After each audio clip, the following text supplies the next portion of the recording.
And the great people we know other great people, which I is know. awesome. It's like a network of really great people that know each other. That's the best part of life. Exactly. That's right. Hi, this is Missy. And this is Elizabeth, and welcome to You Should Meet My Friend. Today we are talking to my friend Stella. We met 24 years ago working on a company grade officer council event. We kept in touch off and on through our careers, but definitely have gotten a lot closer over time. Stella was certainly a go-to when tough stuff happened in my life. I knew I could call her out of the blue and say, "This is going on, what do I do?" And she would have a great, awesome answer for me, which was usually, "You can do it." And you did. We all need a friend like that. Right. Speaking of tough stuff, 11 years ago, Stella had a potentially life-changing medical emergency, which we'll talk about a little bit more. Her tenacity while recovering from that was completely awe-inspiring, and I know it informed a lot of her post-Air Force life. She's also a lifelong violinist who currently teaches kids how to play violin. And she and her husband, Bruce, are always on some sort of wild adventure, either running races or hiking mountains, traveling to see friends and family. For example, they just finished a tandem bike trip around Sicily in Italy. Excited to be here. Thank you. I know the answer to my first question for you, but throughout your military career, you've lived all over the world. What would you consider your hometown? My hometown is Buffalo, New York. Go Bills. Absolutely. A lot of times in the military, you move so much, your hometown is kind of like the place where you grew up, but you lose that connection. So what is the strong connection you have with Buffalo? I think that Buffalo really helped define my personality. So I still feel very much connected to them. Buffalonians are incredibly resilient because you have to be. When you get 6 feet of snow and you don't have eggs in the house, you got to figure out what else to do or go find your neighbor. All those years in Buffalo dealing with the weather and the problems that Buffalo's had economically with losing jobs and businesses just made me realize that if you're a tough person, you're going to get through, because that's what Buffalonians do. Wonderful. Growing up in Buffalo, how'd you end up in the Air Force? Great question. So when I was very young, we moved to England, and my mom was the kind of mom who always really prepared me for things. So she bought me a little Fisher-Price airplane before we got on the plane, so I'd know what it was all about. Probably convinced me that I wanted to be a pilot, because from that time on, I told everybody I wanted to be a pilot. Don't know if I ever really wanted to be, but that's what I said. So our family doctor, when I was 12, asked me what I wanted to be, and I said I wanted to be a pilot. And he said, well, if you want to be a pilot, you have to go to the Air Force Academy. And he handed me a brochure that he had got for his son who wasn't interested. And I took one look and realized it was something I wanted to do. So that launched it. Wow. As easy as that. As easy as that. Easy as a pamphlet. That's awesome. Well, the Air Force Academy is in such a terrible, awful location, not very scenic or inspiring at all. No. Mountains are ugly. But I didn't know that at the time because I had never been west of the Mississippi. So the first time you saw the campus is when you showed up as a brand new cadet? Absolutely. Oh, wow. Wow. Like, we're overly so connected with our kids right now. What was that like to be at a school so far away when picking up your cell phone or sending a text or getting an email just wasn't part of how we communicated? That's something we talk about with the cadets that we sponsor these days because it's so different. When I was a cadet, we could use the telephone in the hallway on the weekends when we were freshmen, but you had to wait in line because there were only 3 for 40 people. And then everything else was just done by letters back and forth because there was no email, there were no cell phones. So all my correspondence to my mom was by mail. Nowadays, if there's a family event going on at home, there's a really good chance that the parents are going to FaceTime them into it. So they're actually still very connected to their home of record. Whereas my way of finding out that my pet bird had died was a PS on a letter. PS, the bird died. Oh, no. Sorry. But honestly, that made it much easier to be fully present in the cadet life, because if you get pulled, I've known of cadets who had to be like on FaceTime while their parents put down their family dog. To get pulled back into that kind of level of home would be really difficult for me. So I wanted to talk about 11 years ago, you were a completely healthy, fit, on top of your game, squadron commander or deputy group commander? Group commander. Group commander. Group Mhm. commander. And Wow. you had a massive stroke. I did. What was Wow. that day like? So Or what do you remember of that day? we were in the middle of an exercise, and I was working day shifts, so 12-hour shifts but during the day, 6 to 6. The day had gone fine for as far as exercise days go. I mean, busy and crazy stuff going on, but nothing had gone particularly wrong. My shift was done. I handed over to my deputy because he worked the night shift, and I went home. When I got in the house, I suddenly had a really bad headache. And I have a history of migraines. So that was my first instinct, was to think it was a migraine. And I took some of my migraine medicine, but it didn't help at all. And I found out later that I was dropping things because my ID card went missing in the middle of all of this, which if you're not military, you don't know that's a really big deal, because I needed to get off the base and back on the base and needed to get medical care. And all those things depend on you having that card that was apparently on the floor of my kitchen. I was super fortunate because as you said, Elizabeth, I teach violin lessons, and I was supposed to teach a violin lesson that day to my next door neighbor's son. So Teresa and her son walked in the door, and she said, "Are you okay?" And I said, "Do I look okay?" And she said, "No." We immediately got on the phone with my friend Gigi, who is a nurse. And I said, "Do I sound okay?" And she said, "It depends. How much have you been drinking?" And I said, "I just got home from work. I haven't had anything to drink." She goes, "Is anybody there?" I said, "Yes, my friend Teresa's here." She said, "Put her on the phone." And she immediately told her to take me to the hospital. What were the effects of the stroke immediately after it happened? The first hospital misdiagnosed me and sent me home. They thought it was Bell's palsy, even though I had all of the now that I know all the facts about strokes, I had all of the very typical symptoms of a stroke. And there is no way they could have misdiagnosed it, except that they were assuming it wasn't because I was too young and too fit. So the next day I thought I was fine, because denial is part of the whole thing too. So the next morning I got up and I called work and I said, "I'm going to be a little late," but that's because I couldn't tie my boots because I didn't have use of my left arm, but I still thought I was going to work. It's just so confusing. So they sent somebody else to my house to get me and take me to the other hospital in town. And when they got to the house and found me, I had drooled all the way down my shirt. And of course, I didn't have any boots on. I had somehow got into my rest of my uniform with one hand. But so then off we went to the next hospital, and that's where I finally got treatment. Where were you living at this time, Stella? I was living on base at Tinker Air Force Base in Oklahoma City. So the big lesson out of this for anybody who hears this needs to know: never take anybody to the hospital if you think they're having a stroke. Call 911. Because if you take somebody to the hospital, you're now dependent on the triage nurse to decide whether or not you get seen. But if you go in by ambulance, they take you right in to be seen. They have no choice. That's a really good point. When I fell down and broke my wrist and they took me by ambulance to the emergency room, it was such a different experience than any other time I've been to the emergency room. I was like, wow, I'm getting lots of attention. There's like 14 people around me. Obviously, when you just show up to the emergency room, you don't quite get that same level of attention. My youngest was life flighted, and that's when everything else is, stops, and you're the most important person. So from then on, I always told the boys that if they were hurt, we had to call 911. Yes. Because I was not driving them, because at least they take you a little more serious. They really do. So that's great advice, Stella. So thank you. Mm-hmm. Once the diagnosis was made, then what was the plan for recovery? Once your brain has suffered an injury, it cannot regrow itself. The plan is you figure out what has been affected and you just rehab that. And what your brain is doing is forming new synapses and finding new pathways to work around the part that's dead. So like I will always have a big dead chunk on the right side of my brain. I have the MRI of it if you want to see it sometime. The brain is very flexible. It's called plasticity. And immediately they start trying to reteach you anything that you have forgotten how to do or can't do physically. After the stroke, I had left side paresis, hemiparesis. So my left side was paralyzed. It just means it doesn't work. Like all the muscles and all the nerves are still there, but my brain couldn't tell things to work. And my leg came back first, and that's normal.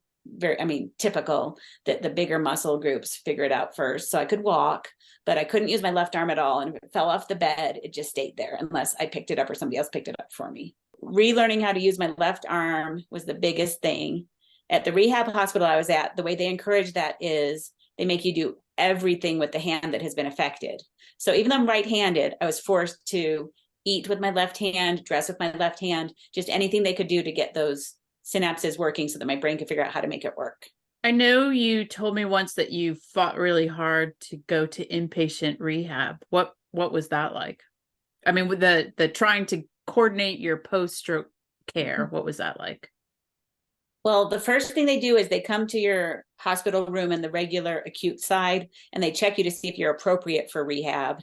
Fortunately, I was active duty Air Force, and TRICARE takes really good care of the people who are active duty. Well, and retirees too, honestly. Because of that, TRICARE just gave me a caseworker immediately and said, yep, she's going into the rehab hospital. She stays as long as she needs to. And from that point on, TRICARE said they were going to take care of it. And then it was now up to the therapist to say whether set my goals and say whether I'd met them and when I was ready to leave.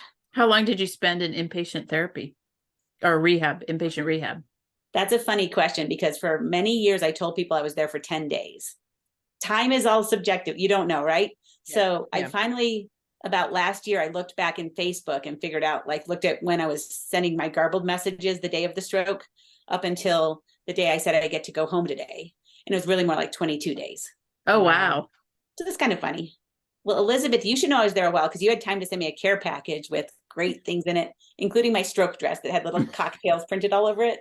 I've always have this desire to make everything better. And of course you can't in a lot of situations. So pajamas and baked goods are a common thing I send to people because that just seems like what would make it slightly better.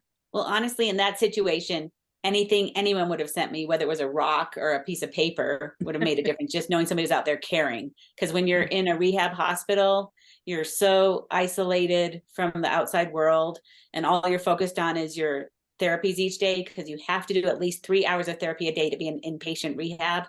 And so it was just therapy to therapy to therapy. But anytime I got touched from the outside world, especially my world, which you're a big part of, Elizabeth, it made me more inspired to move forward and be able to get back out there. So it didn't matter what you put in that package. It just mattered that you sent it. What kind of therapies, what kind of activities did you do besides just feeding yourself and dressing yourself with your left hand? I had physical therapy, speech therapy, and occupational therapy every day. And then they also added in music therapy and aqua therapy on other days. Not every day for those ones. The main 3 were every day, and the other 2 were as they could provide them. That's where I fell in love with occupational therapy, because physical therapy gives you your body back. They're 100% focused on your muscles and your movement and your range of motion and your strength, where occupational therapy is focused on your ability to do what you want to do in your life. I got really inspired by my occupational therapist. And then after I retired from the Air Force, I went back to school to become an occupational therapy assistant. I've always said that my stroke was a fortunate thing to happen, like a stroke of luck, because I had no idea what I was going to do after the Air Force, none whatsoever. I mean, I knew retirement was on the horizon because when it happened, I was 23 years into my Air Force career. Your days are numbered. So then to have a stroke right then and fall in love with occupational therapy was just the best thing that could have happened, because it gave me a new goal and a new passion in life. I think we all find sometimes the answer to things, or, we all, when bad things happen, they say, we often search for answers like, why did this happen? And I'm sure people ask you all the time, well, why did this happen, Stella? You were in great shape. Well, sometimes things just happen. And maybe this was your answer to why things happened. I think so. A stroke is a blood region of the brain. Is that right? Yes, there are 2 types of strokes. There are ischemic strokes, and the other one is a bleed. But I had an ischemic stroke, which is a clot that blocks up one of the arteries in your brain. Mine was the right middle cerebral artery. So a clot got in there and wouldn't let blood pass through, which meant that blood could not reoxygenate and move through my brain. Well, that oxygenated blood couldn't get into my brain. So that whole section of my brain is dead forever. I'm a little obsessed with that issue. Have you noticed? No, that's okay. Very educational. Oh, I was going to ask you, looking back, did you have any signs that now you kind of think, oh, okay, that was probably an early indication? No, I didn't, because the headache and the slurred speech came on at the same time. That's part of the story I didn't tell you was before my neighbor came in, I had called work to ask a question about something that had happened right before I left work. Wasn't anything really important, but I was just curious how it had been resolved. So I called my deputy and I said, whatever happened with that issue, but I wasn't saying letters correctly and I could hear it. I couldn't say the letter S. It came out like a zh, like what is going on? And so I could hear this problem and I couldn't fix it. So after I got off the phone, I typed a quick note and said, I am not having a stroke. Oh my goodness. I didn't the want him to think I was irony. having a stroke, but I was. He probably thought you were drunk. Probably thought, man, she went home and drank a lot. But he had, I lived on base. He had seen me 10 minutes prior. So he must have Right. thought I was drinking in the car. Oh no. I think one of the strengths often of the military is how the military units are more than just a group of people that work together, that they support each other.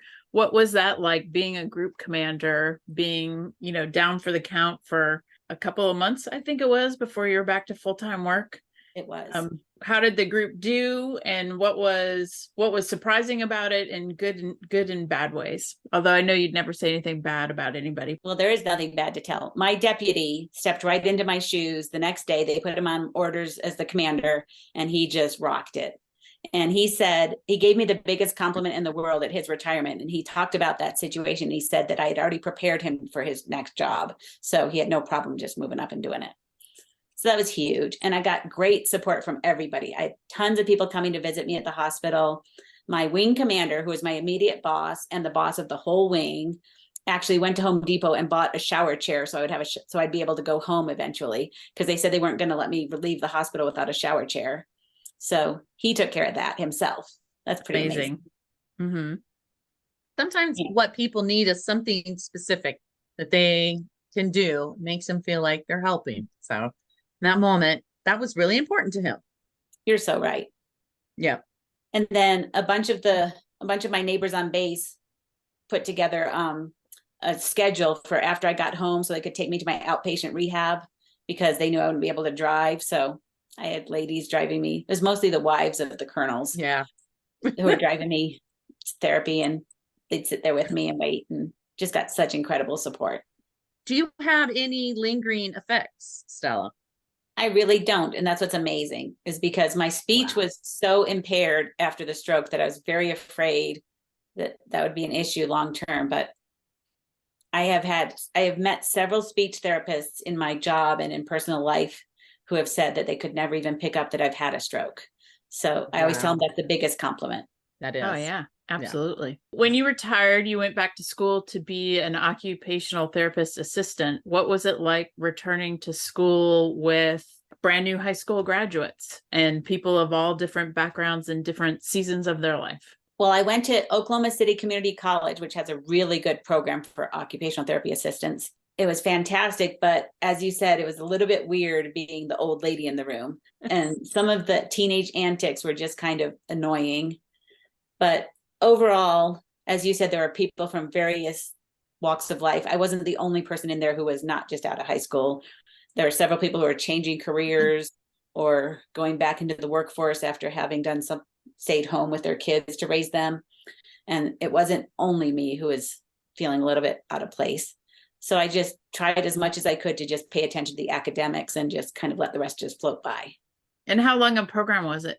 It's a 2-year program that took me 3 years to do because I didn't have some of the prerequisites.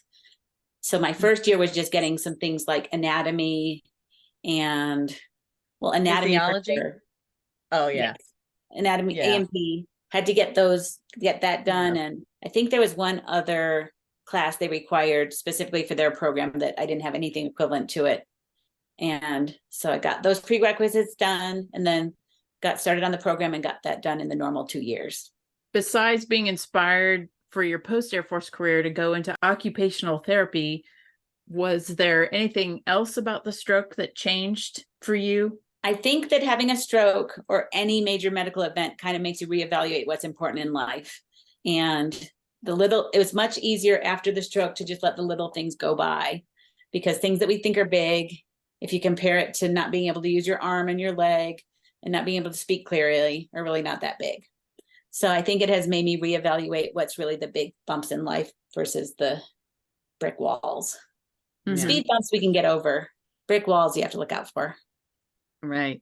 And you're so fortunate. You really are. Because as you know, the stats probably say that not everyone has the result that you did. That's exactly true. And even though that my treatment was delayed because of my age and being younger than the typical stroke patient, Yeah. it really worked in my favor for having the plasticity in the brain to be able to recover better. So if you're going to have a stroke, have it young. No, just don't have a stroke. Yeah. It's just really better not to have one at all. Absolutely. Yeah. Wouldn't recommend. 0 stars out of 5. 0 stars. Another thing I wanted to talk about, because I know you've done it your whole life, is play the violin. So I guess I want to know, how did it start, and have you been successful in continuing to do it through your whole life? I mentioned earlier that we moved to England for a period of time. When we were there, we were living with my grandfather, my maternal grandfather. And he, when I was 5, gave me the violin that he had played as a child. So it's a 3/4 size violin. He just handed off to me. And that, of course, in turn made my mom get me violin lessons. And that's how it all started. I actually started when I was 7, but I had the violin since I was 5. And played all through grade school and high school. And then, of course, as you said, I went to the Air Force Academy, which didn't really have, currently they actually have a club orchestra. At the time, they didn't have really any way to play. So I did find a few other people, and sometimes who played instruments, and we'd just get together and kind of jam, if you can call it jamming on a violin, but just get together and play some stuff. Yeah. So that's as much as I had of it in college. Was very little. I had my violin with me at the academy, but didn't use it much at all. And then once I got out into the Air Force, moving around, I figured out that I needed more than only my Air Force community to have a well-rounded life. So everywhere I went, I found a community orchestra of some sort that I could play in. Different bases had different opportunities. Montgomery, Alabama, for example, has a phenomenal community orchestra. Played in that both times I was stationed there. In San Antonio, I found one at one of the universities and played with them. I just found that was a good way to just be able to play music, which is good for my soul and my heart, but also to be able to connect with other musicians and just people from other walks of life. And especially, I love being able to connect with people who actually know the community I'm living in. Because as military, we kind of show up and you only see what somebody else who you know at work told you about. But when you really meet people in the community, you find out a lot more about what's going on and get exposed to more of the real stuff in the area. And you're playing in a community orchestra now, correct? I am. I play in the Pikes Peak Philharmonic. Nice. As someone who's not musically talented, I am in awe. Yeah. I don't deserve your awe, but I do definitely enjoy it. And since I've been teaching lessons, I really like to teach the brand new students. So I get to teach them, really orient them to music and the violin.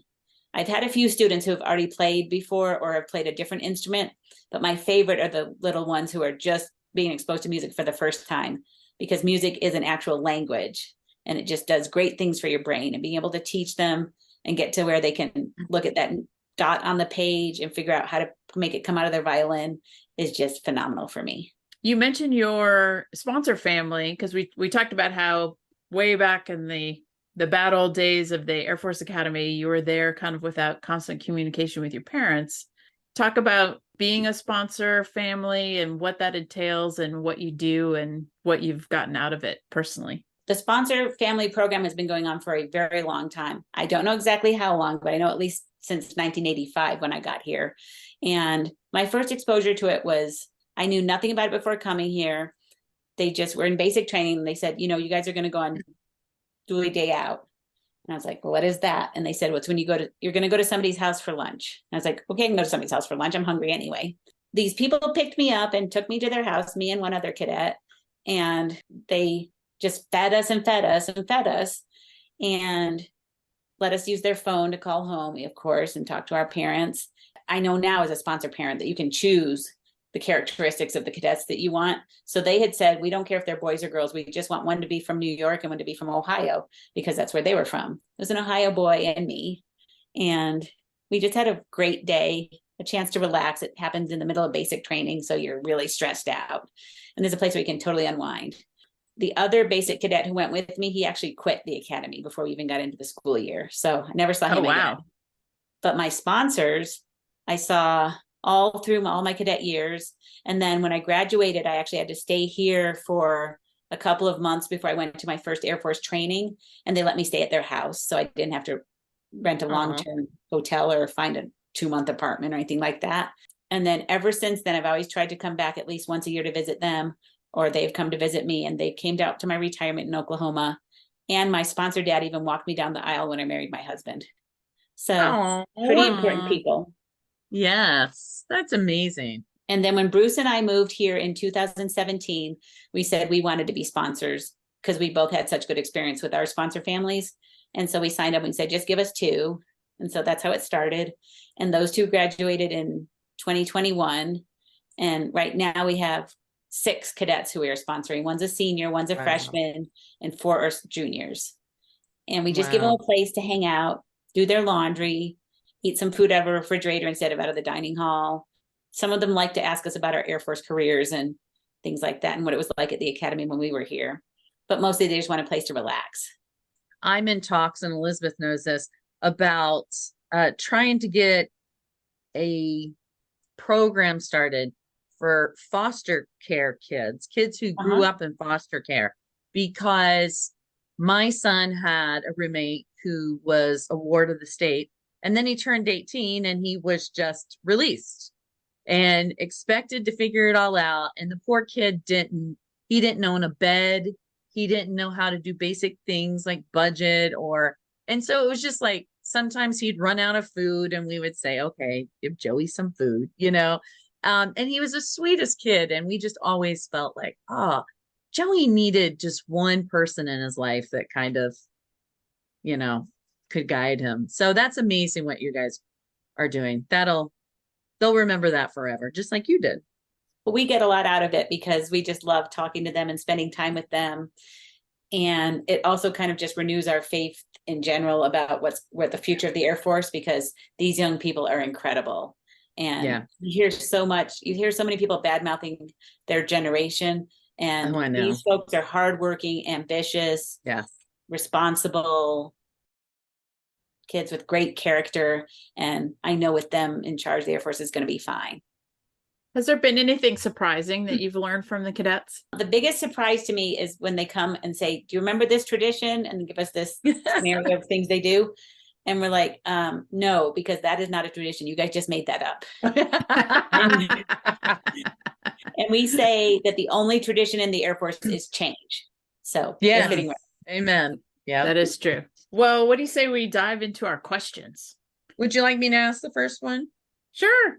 Okay, Stella, these are the same questions we ask every guest here on our podcast. So, Stella, if you could go back to your younger self and tell them something, what would you say?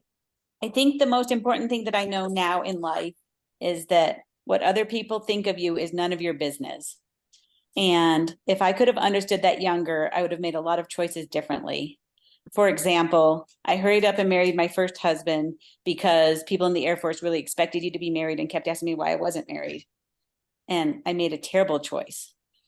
So if I could have understood younger that it doesn't matter what other people think of you, just do the right thing for yourself, the right thing that matches up with your values, and the right thing that's going to take you further in the future.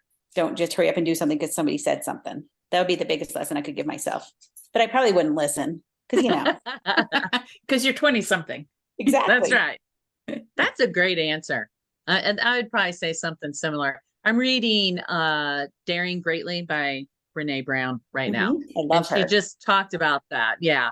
And she said, and especially in her position now being a public figure, she gets a lot of criticism. And she said, I keep a list of all the people that I am willing to take criticism from.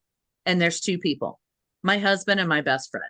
Perfect. And if it's not one of them criticizing me or critiquing me, she's like, she goes, there's some good advice that she listens to, but the harsh criticism, unless it comes from those 2, doesn't matter. And I thought that's probably about how long my list is. That's really smart.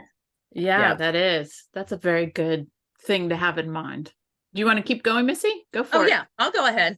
Stella, what friend of yours do you think we should meet? Do you have an extraordinary friend that you think would make a great guest? I do have an extraordinary friend, and Elizabeth has already met her. Her Oh, name is good. Elizabeth McClure. So another Elizabeth. So Liz went through a terrible car accident when she was 19. And I mean, very severe. You mentioned life flight for your son once. Well, she Yeah. was life flighted because of this accident and had rehab for a very long time. And they didn't even know if she would walk again, but she was a fighter and she actually walked down the aisle for her wedding and has done great ever since.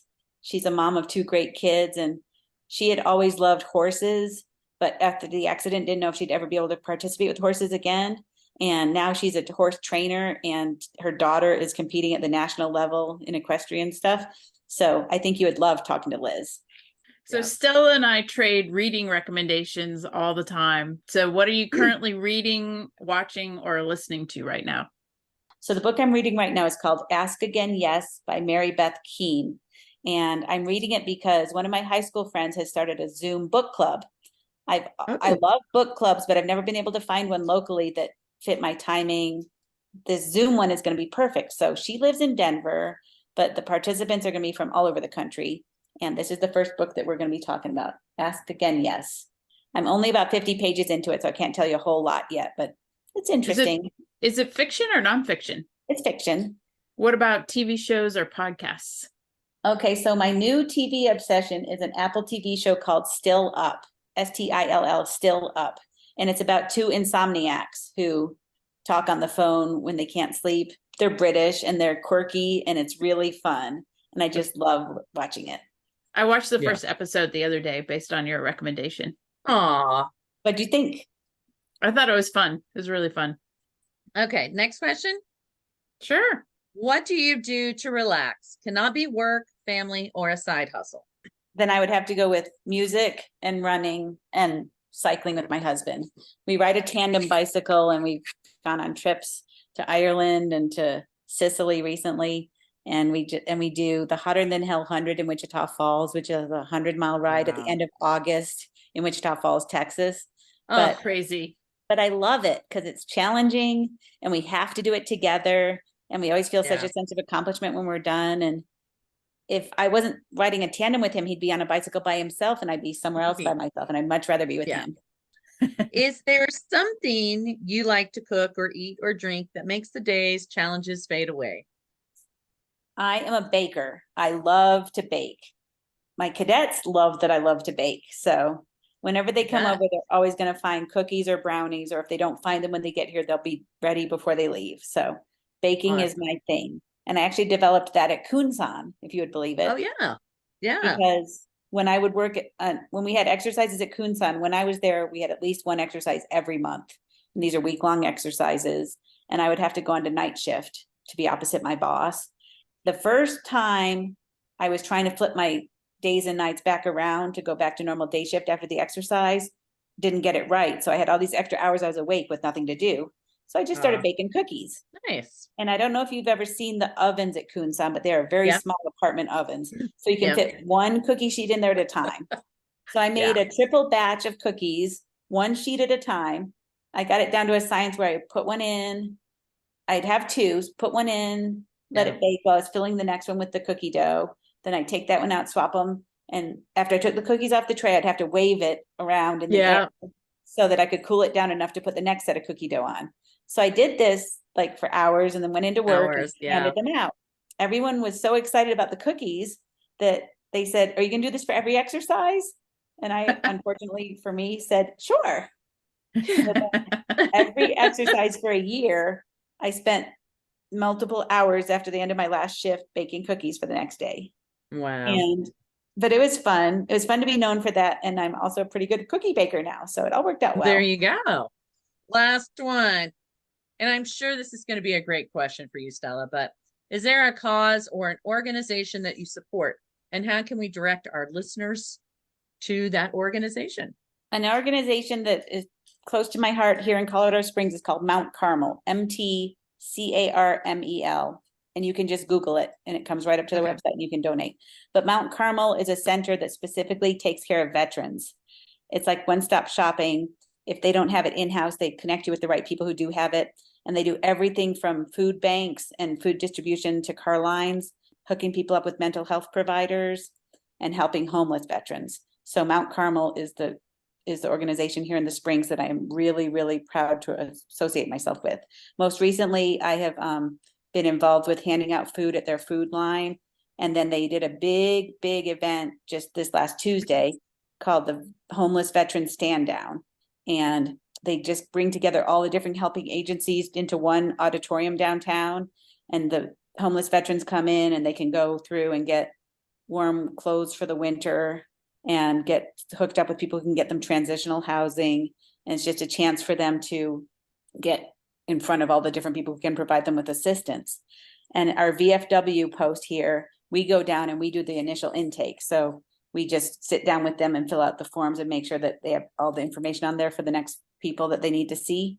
So many of them just want somebody to talk to.